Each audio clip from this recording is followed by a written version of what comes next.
វិធានការខកខ្លួនអ្នកផលិតមេតិកាលោកសាំងលីសារៈជំរុញឲ្យមានការលើកឡើងថាជាការបាត់បង់ទង្វើពួកអក្រិតជននៅជុំវិញមេដឹកនាំដែលជាក្តីបារម្ភពីវិបត្តិសង្គមធ្ងន់ធ្ងរបើប្រព័ន្ធច្បាប់មិនអាចកាត់ទោសអក្រិតជនលាក់មុខស្និទ្ធនឹងមេដឹកនាំបានក្តីបារម្ភនេះក្រោយពីអាជ្ញាធរខេត្តកណ្ដាលចាប់ឃាត់ខ្លួនម្ចាស់ Page ឈ្មោះ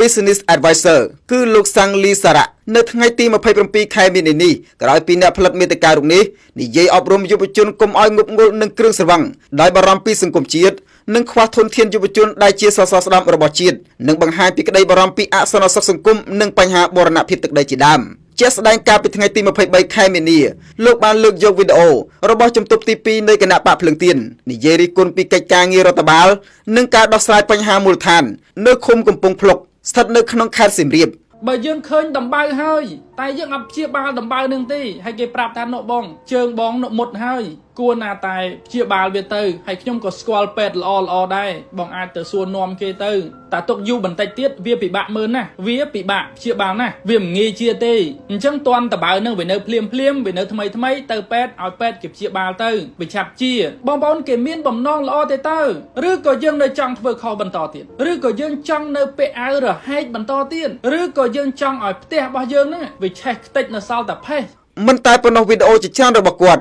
់តែងតែនិយាយអំពីបញ្ហាប្រឈមរបស់យុវជនកម្ពុជាដែលប្រើប្រាស់គ្រឿងស្រវឹងតាមការពង្វក់របស់ក្រុមហ៊ុនស្រាបៀរតាមរយៈការឈ្នះរង្វាន់ជាដើមជុំវិញបញ្ហានេះតំណាងរាជគណៈបក្សសង្គ្រោះជាតិលោកអ៊ុំសំអាននិយាយប្រាប់VDនៅថ្ងៃទី31 ខែមីនានេះថាការបន្តចាប់ខ្លួនអ្នកហ៊ាននិយាយការពិតពីបញ្ហាសង្គមគឺជាទង្វើបាត់បង់កំហុសរបស់មេដឹកនាំដែលថាបានយកពួកក្រុមអក្រិតជនធ្វើជាទីប្រឹក្ស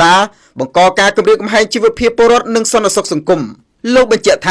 តាមពិតត្រូវចាប់ខ្លួនក្រុមអក្រិតជនដែលលាក់មុខនៅជាមួយនឹងមេដឹកនាំទើបអាចទប់ស្កាត់លំហូរគ្រឿងញៀនគ្រឿងស្រវឹងនិងបទអក្រិតចាប់ចម្រិតតាមប្រព័ន្ធអនឡាញដែលជាដើមចងគម្រាមកំហែងដល់សន្តិសុខសង្គមគម្រាមកំហែងជីវភាពរបស់ប្រជាពលរដ្ឋមិនត្រូវចាប់ខ្លួនអ្នកនិយាយអប់រំមនុស្សនោះទេតែផ្ទុយទៅវិញលោកថាអ្នកអប់រំយុវជនកុំឲ្យងប់ងល់នឹងគ្រឿងស្រវឹងបញ្ហាគ្រឿងញៀននិងការបង្ហាញការខ្វាយខ្វល់ពីចរកម្មគឺជាការផ្ដោតលើនឹងបែបស្ថាបនាដែលត្រូវលើកទឹកចិត្តបើប្រទេសនោះគោរពច្បាប់គឺតឡាការហ្នឹងត្រូវតែចាប់ខ្លួ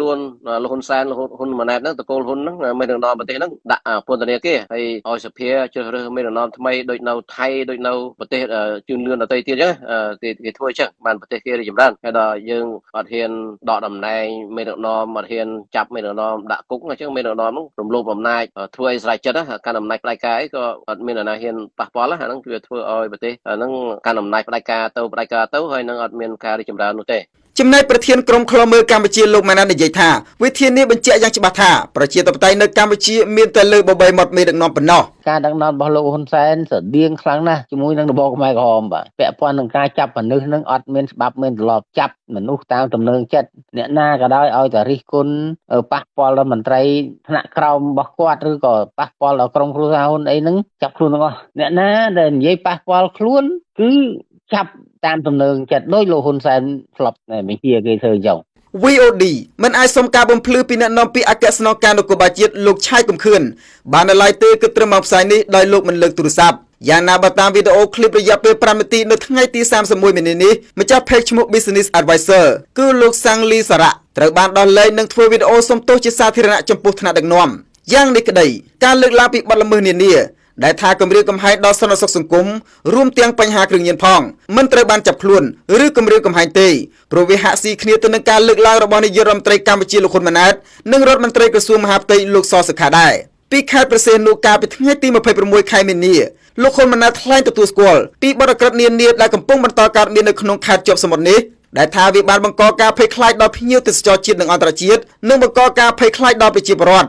ឋដែលថាត្រូវទប់ស្កាត់ដើម្បីស្ដារមុខមាត់កម្ពុជាចឹងសូមឲ្យសមត្ថកិច្ចនៅគ្រប់ខេត្តគណៈវិជាការឯកភាពខិតខំដើម្បីបន្តជំរុញគេថាទប់ស្កាត់សម្អាតហើយនឹងថែរក្សាសន្តិសុខនៅកន្លែងនេះបាទដើម្បីជាសក្តានុពលធំទាំងវិនិយោគទាំងទេសចរទាំងក្នុងស្រុកទាំងក្រៅស្រុករបស់យើងបន្តទៀ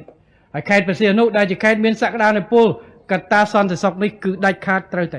តែធ្វើធានាឲ្យបានតែយើងធ្វើបានល្អហើយប៉ុន្តែនៅមានបញ្ហាយើងត្រូវខិតខំរួមគ្នាដើម្បីធ្វើបន្តទៀតហើយសង្ឃឹមថា2025នេះយើងនឹងអាចឈានទៅដល់ការសម្អាតខេត្តព្រះសីហនុជាកន្លែងដែលសុវត្ថិភាពល្អលើពីនេះបញ្ហាគ្រឿងញៀនវិញលោកសសុខាថ្លែងចំពោះមុខមន្ត្រីពាក់ព័ន្ធនៅភ្នំពេញបានចង្អុលបង្ហាញថា បរិក្រគ្រឿងញៀនមានការហក់ឡើងជាគំហុកមានជាប់ពាក់ព័ន្ធទៅនឹងមន្ត្រីជំនាញដែលលោកថាប្រមានឲ្យដកខ្លួនបើមិនចង់បាត់បង់តំណែង ខ្ញុំជឿជាក់ថាបញ្ហាគ្រឿងញៀននេះបើគ្មានការពាក់ព័ន្ធទៅនឹងផ្ទៃក្នុងទេអ្នកពាក់ព័ន្ធទេបែបគ្រឿងញៀននេះវាមិនសូវធំដល់ប៉ុណ្ណេះទេសម្រាប់កិច្ចការនេះខ្ញុំក៏សូមឲ្យមានការយកចិត្តទុកដាក់និងពង្រឹងនិងពន្លាតទៅការស្រាវជ្រាវហើយស្រាវជ្រាវមិនមែនតែត្រឹមស្រាវជ្រាវតែពួកអ្នកជួញដូរទេស្រាវជ្រាវពេលខ្លះពាក់ព័ន្ធទៅនឹងសមត្ថកិច្ចរបស់យើងទៅស្រាវជ្រាវពន្លាតនៃការសមត្ថកិច្ចរបស់យើងដែរដល់ពេលអញ្ចឹងទៅព័ត៌មានមួយចំនួនមិនទាន់ចុះបង្ក្រាបផងដឹងអស់លេងសំណួរសួរថាព័ត៌មានវាមិនដែលបែកបើគ្មានការផ្ដល់ជូនមុននោះទេ បញ្ហាគ្រឿងស្រវឹងក៏ដូចគ្នាលោកថាចំពេលដែលច្បាប់គ្រប់គ្រងគ្រឿងស្រវឹងនៅបន្តជាប់គាំងក្រុមហ៊ុនស្រាបៀរនានាបានប្រើប្រាស់មធ្យោបាយពង្រីកទីផ្សារដែលនាំទៅដល់ការស្លាប់មនុស្សរាប់រយនាក់ក្នុងមួយឆ្នាំក្នុងគ្រោះថ្នាក់ចរាចរណ៍ជាដើម យើងឃើញថា 70% នៃគ្រោះថ្នាក់ចរាចរណ៍មានកត្តាច្រើនយានយន្តបុគ្គលប៉ុន្តែកត្តាមួយទៀតដែលយើងមិនអាចមើលរំលងបានគឺការប្រើប្រាស់គ្រឿងស្រវឹងនេះឥឡូវច្បាប់វាអត់ទាន់ចេញទៅពេលឥឡូវវាចេះទុកទៅឥឡូវយើងចេះទុកឥឡូវផ្សព្វផ្សាយហើយខ្ញុំគិតថាខេត្តក៏មិនបានចំណូលច្រើនពីអានឹងណាស់ណាដែរឥឡូវគ្រឿងស្រវឹងនេះបន្ទាប់ពីលបឿនគឺគ្រឿងស្រវឹងនេះហ្មងដែលជាបញ្ហាដែលធ្វើឲ្យមនុស្សស្លាប់ច្រើនជាងគេ ដែលឡៃប្រធានអង្គការប្រជាធិបតេយ្យប្រចាំនៅប្រទេសអូស្ត្រាលីលោកសឹងសានករណីយល់ឃើញថាការអះអាងរបស់រដ្ឋាភិបាលឬមន្ត្រីរដ្ឋាភិបាលគ្រាន់តែជាទង្វើចង់បិទបាំងកំហុសរបស់ខ្លួនប៉ុណ្ណោះលោកថារដ្ឋាភិបាលកុំបានតែនិយាយបោកប្រាស់ថាខ្លួនយកចិត្តទុកដាក់បម្រើរាជខណៈការអនុវត្តជាក់ស្ដែងវិញអំពើពុករលួយចាក់ស្រេះបញ្ហាគ្រឿងញៀនបញ្ហាអសន្តិសុខសង្គមបន្តកើតមានស្ទើរគ្រប់ទីកន្លែង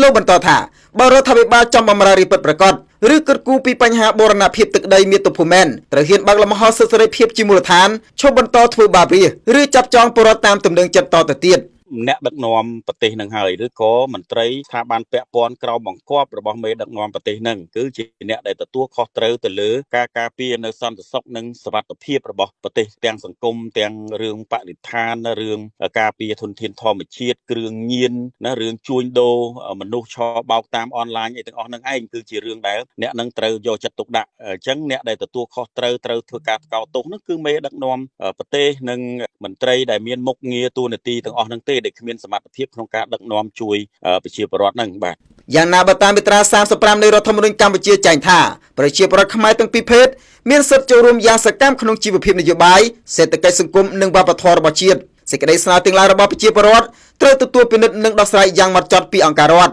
ដោយឡែកក្រុមអ្នកតស៊ូមតិកម្ពុជាហៅកាត់ថាខេតនិយាយក្នុងលិខិតចុះថ្ងៃទី 2 ខែមករាឆ្នាំ 2025 ថារយៈពេល 16 ខែនៃរដ្ឋាភិបាលរបស់លោកហ៊ុនម៉ាណែតបានសម្រេចបោះបង់ចោលសុចរិតភាពយុត្តិធម៌ហើយចាប់យកក្រុមគ្រួសារនិយមបកពួកនិយមឯកនិយមដើម្បីបបផាតបន្តវេនខ្ញុំបាទប៉ូលសម្បត្តិ VOD